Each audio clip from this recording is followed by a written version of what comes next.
Фактите говорят. Представя истински истории на хора, завърнали се от смъртта. Знаеш ли, че много хора по света са имали странни преживявания, когато са били почти мъртви? Днес ще ти разкажа 3 истински истории, които може да те накарат да се замислиш. Жена след ужасяваща автомобилна катастрофа, лекарите я обявяват за мъртва. Но докато е в това състояние, тя преживява нещо, което променя живота й завинаги. По-късно тя разказва, че е била привлечена от ярка, топла светлина, усещането било за абсолютен мир и спокойствие, далеч от болката и страха.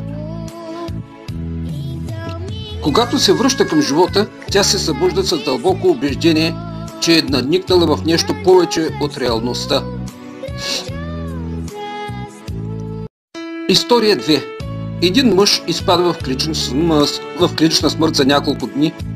По това време той разказва, че изведнъж се озова в място, изпълнено с необяснима любов и светлина. Там той вижда не само своите покойни родители, но и други близки, с които не е имал възможност да се сбогува. Те го посрещат с топли усмивки и му предават усещането за пълно и безкрайно приемане. Връщайки се към живота, той твърди, че това преживяване е било толкова истинско, че го е убедило, че смъртта не е край, а просто преход.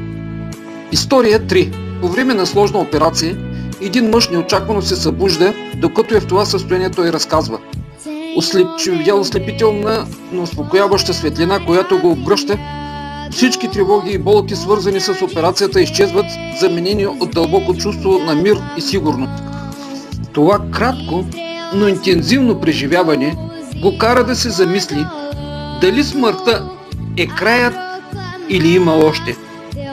Дори когато е под упойка, неговата история оставя лекарите в недоумение. Какво мислиш за тези истории? Вярваш ли, че има живот след смъртта? Пиши ми в коментарите и ако искаш още такива истории, не забравяй да се абонираш и харесаш видеото.